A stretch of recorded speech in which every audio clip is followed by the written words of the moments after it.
So today I'm going to talk about Ex Oblivione by H.P. Lovecraft, which is about his 12th story that he wrote, depending on what order that you count them in. And for me, this is my favorite one by far out of the ones that we've gone through. And the other ones were interesting in terms of, aquatic sea creatures or old castles or all those kinds of things. But this one felt like an actual philosophical message, and one that was powerful and timeless, and one that is personally impactful to me too.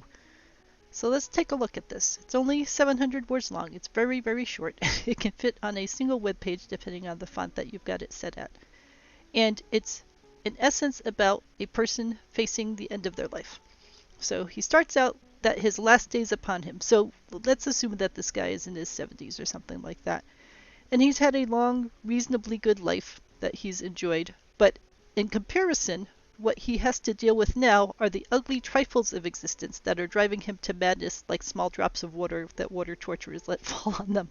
And that happens to always remind me of a Mythbusters episode where they said, oh, I wonder if water torture really works. And they didn't bother to research it or actually talk to professionals in the area. And they subjected one of their people to water torture. And that person was really, really traumatized by it. And why would you do that to a person? And when they then went to finally talk to someone who was an expert in the field and said they did this, that person looked at them as if they were absolutely insane, which clearly they were. So the water torture thing is real. It really bothers people. And it's a very good analogy in here to the kinds of things that people go through at the end of their life. And in this case, they don't explain what it was that is really bothering this person, but I know enough people who are in this kind of stage that whether they're going through cancer treatments or just the pains of life or all sorts of other kinds of problems, it can be really rough, especially if you've lived a life where you're used to being active and full of fun and doing things, and then you get to this stage where it just seems like, why am I even bothering anymore if all I'm going to be living with is pain and unhappiness all the time? So he is in this state, and the only time that he can ever feel some happiness is the irradiate refuge of sleep, which is a lovely phrase. And he found a little of the beauty that he had vainly sought in life. Now, I suppose he says he vainly sought in life, that he didn't find beauty, but there's enough references in here to beauty that you think that, it's the backwards vision of being old, that he says, I didn't think that I didn't want do the things I really wanted to do. I really wanted to have the perfect wife, or I really wanted to have a trip to the perfect place, or all this kind of stuff. You start to think in terms of all the things that you didn't get to do and not really count the things that you were able to get done. So in his dreams, now he's wandering through old gardens and enchanted woods. So the first thing that he talks about is sailing endlessly and languorously under strange stars. And this is a wonderful thing. And this calls to mind, some of his previous stories where he really loved sailing on the ocean. And, he lived in Providence, so he had a lot of that seafaring world around him to think that this would be a wonderful thing. One of his images is gliding down in a barge on a sunless stream under the earth. So another water-related thing, which again makes sense with Providence and its canals and everything. The purple twilight iridescent arbors. So both of those are very gentle, beautiful, and he's not mentioning people at all, so very him and nature kinds of scenarios. And then he says many times he walked through a valley that has giant trees that squirmed and twisted grotesquely, and mold-stained stones of buried temples. One has to wonder if they have domes, because he loves domes. But this world that he's entranced with is less pleasant. The other ones were very pleasant with their undying roses and everything, but this one has squirming and twisting grotesquely, and mold-stained stones, and so on. And you might think that this would be the least pleasant of all the worlds that he was in, but this actually is the one that he goes to all the time. So maybe something in him, and this brings to mind, I guess I'm getting a lot of movie references out of this, is The Matrix, where they say that they tried to build an ideal world for humans to live in that was all peace and harmony and everything, and humans rebelled against it because it didn't fit with what their mindset was. And in this person's case, the place that he keeps going isn't the beautiful ocean or the beautiful sunlit stream with roses, or sunless stream with roses. It's the place that has grotesquely twisting trees and mold-stained stones of buried temples. So this is the kind of place where he is drawn to, that it feels more natural to him, that there is some beauty to it, but it is also non-traditional beauty, I guess we'll call it. I mean, everything can be beautiful in its own way. So his days of waking are less and less bearable with their grayness and sameness.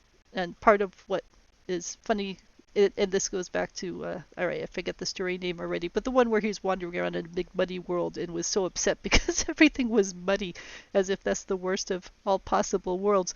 But it's sort of the same thing. He's not talking about, oh, I'm in so much pain because my hip is really bothering me, or, oh, I'm feeling, I don't know, neglected by my family members or something. He's just talking about everything's the same every day, which, to many would be a great relief when you're in that stage of life, that it's calm and quiet, we'll say. But he just couldn't take it anymore, that there wasn't anything new and interesting to do in his world. And, clearly this is written in the days before the internet, where he could just sit there staring at his smartphone and get billions of new things bombarding him all the time. So he trips to Opiate Peace, and he wants to just live in his dream worlds, because the same worlds, and I suppose it's hard for many people to imagine this in modern times, but just sitting in, let's say, an old farmhouse where everything is gray and the same, and we have to imagine maybe someone's feeding him, but that someone doesn't really care for him much, or maybe he just wanders into the kitchen, eats something out of a tin, and then goes back to bed, and he's just lost all sense of purpose in life and interest in life. So he enjoys his dreams because his dreams are more interesting, and now he doesn't even want to stay in his dreams, as interesting as they are. He wants to go through the gate in the dream to go to a new country, which he thinks is going to be even more interesting than his dream world is. So he keeps striving to find the hidden latch of his gate in the ivied antique wall, and he decides that this world behind the dream gate is even more lovely and radiant than the dream world is, which he's already lost interest in because it's not nearly as interesting as what he thinks is beyond, which also brings to mind, and see, I'm losing track of all the stories now, but there was the story where he was sailing all the oceans and visiting all the different cities, and then he decides there's a city that no one has ever returned from, but it must be the most beautiful city of all, and he's desperate to go there. And of course, it doesn't work out well for him. So it's the same kind of mindset, that he has access to all of these dream worlds, which are really pretty, and some even have, the grotesque trees that make him happy.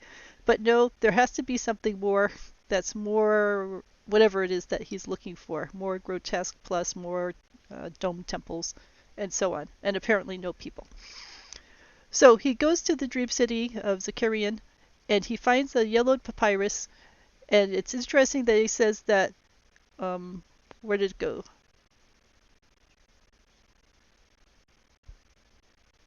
That they were too wise ever to be born in the waking world. So now that he's reached this age, we'll say 70, he decides that people who are super wise wouldn't even have bothered to go through the 70 years of life to end up in this state. They would have just skipped it altogether. And again, this is part of he doesn't think about all the things that he had, that he enjoyed during life. He just focuses on, I'm in this awful state now, and it'd be better if I just skipped all of this and just jumped right to the dream world, which he doesn't even know what lays beyond the gate that could be good. All he knows is that there's these streams and endless ocean and stuff, but he's already gotten bored of them. So one would have to say, if you've already gotten bored of these things, which are a wonderful dream world, how do you think you're going to not be eternally bored with whatever's beyond the gate? But he's not thinking that way. He's just thinking, oh, these smart people never even bothered to be born to endure the 70 years of tedious human life, and they wouldn't have bothered with this boring dream world because I've already gotten bored with it myself, but they must know what's beyond the gate and be really happy there, and once I can get beyond the gate, then I will be happy.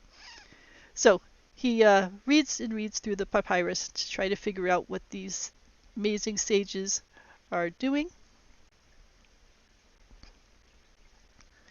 And as he researches it, some people say it's amazing. Some people say that there's horror and disappointment. With pretty much anything, there's going to be different people taking different points of view, because no one thing is going to make everyone happy.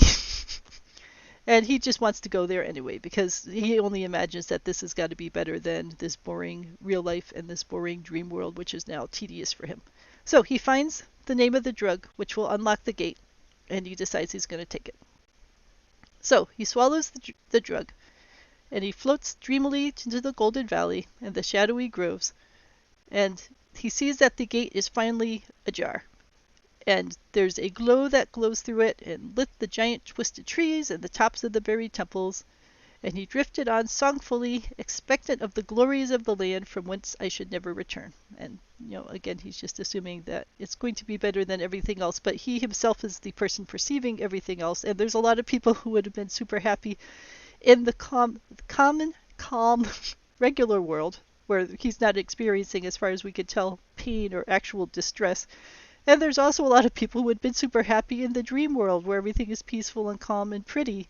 But no, he wants more. He is just continually driven to get more and more and more. But as the gate swung wider and the sorcery of drug and dream pushed me through, he realized that he's now in a place void of people, and it's never ending, illimitable. Jeez Louise. And he's happier than he had ever dared hope to be, and he's dissolved into that native infinity of crystal oblivion from which the demon life had called me for one brief and desolate hour. So he, has died, is what the message is here. But not only has he died, but he hasn't gone to some sort of a heaven creation where lots of people are playing harps and he's surrounded by people all doing whatever they think their world of heaven is. In his version of heaven, he has just returned to the universe, the infinity of the universe, and he is part of it, and he has lost himself, and this is what he would consider a blissful end. So there's a lot of message going on about how Lovecraft viewed the world. And I mean, again, Lovecraft was writing this when he was fairly young. I think he was 30-ish at the time, and this is only his 12th story, at least, depending on how you count them. So it's not like he was at the end of his life, but he also had all these traumas going on in his life about he wanted to go to World War I, and his mom told everyone he was a weak, immature, helpless man, and that he couldn't possibly do his part to help his country. So now everyone around him thinks that he's completely worthless, and he probably feels worthless, and his mother has died, so he's completely adrift in the world. And he may be feeling some of this thing, that the world is just now gray and useless, and no matter what I try, it's just not of interest to me. And it'd be better not just if I was dead, because if I was dead in a heaven, then I would have to remember all of these things and just keep shouldering all of the guilt and unhappiness and everything else. It'd be better if I was dead in a way that I didn't have to think about anything anymore, and the world just went away, and I was just part of a peaceful light that went on forever. So that's sort of what he is aiming for. So part of why I think this is powerful to me is that I have familial tremors, which means that my hands and stuff get very shaky. And my father had familial tremors, which meant that he was even further progressed, clearly, because he was older than me. And he was an atheist, so he didn't believe that when he died he would go to heaven. He just believed that when he died things would stop, and he would go to a white, endless world. In essence, there would not be any thought or anything else going on after that point. And he was at the stage where he didn't want to deal with the tremors anymore, and he didn't want to deal with the daily life that awaited him. And, he was in his 70s, so he felt like he had had a reasonable life, and there was no need to torture himself anymore with what the world offered to him. So he decided to end his life, and it was this same kind of mindset where I could keep living day after day in a world that makes me very unhappy and drags me down. And it's not that he was in pain. It's just that everything he tried to do was a struggle, and why continue to deal with this struggle and deal with these thoughts of, things used to be easier, now they're just always going to be hard, and why live with this burden when I could just be free of all the burdens and not be in a situation, again, because he didn't believe in heaven, so not be in a situation where I even had to sit there and think about things I'd done wrong in the past or how things could have been different. I would just be free of everything, and I would be at peace. So I think that that's where a lot of this can come from, the sense that I am unhappy it doesn't going to look like it's going to get any better. If anything, it's going to get worse because I'm just going to be sinking down further and further into this unhappiness. And it would be nice if it all just stopped and went away and things were just uh, peaceful and quiet. And it's the same thing that they don't want people there. They don't want to be meeting old ancestors and having to deal with old ancestors. They just want all of the issues that they're dealing with to stop. So a lot of this felt very strong and powerful to me, and I could understand where it was coming from, and why it was being written. Hopefully, I don't get to the point myself where I think that there is nothing left in the world that could be interesting to see. And I don't think that I always want things to be incredibly interesting or super exciting or anything, but I don't think that I could get to the point where the world just seemed gray and lifeless, because there was just so much going on. There is so much new art being created and new music being created and people having experiences that there, to me, are always things to look forward to and ways that I could help. I feel a part of being able to help the world make progress and enjoy what the world has to offer. I suppose it's easier for me to say when I'm in my mid-50s versus someone who's maybe in their 70s. Maybe things get harder. But even, as my own familial tremors progress, I would have to believe that there will still be things that I find interesting to learn about and interesting to do. And there's always ways that we can help each other, no matter what our challenges are. So part of this is that I understand this message very powerfully because of my father's situation, and I understand why he took this route and why the writer of the story took this route. And also, I think it's, I don't know, hopefully a message to people who don't have this mindset that this could be a lure to fall into, and hopefully you choose not to take this route. I'm not sure how well it does that.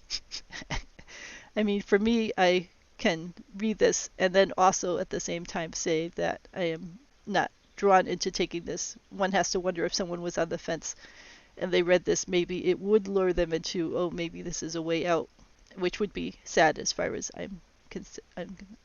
would consider.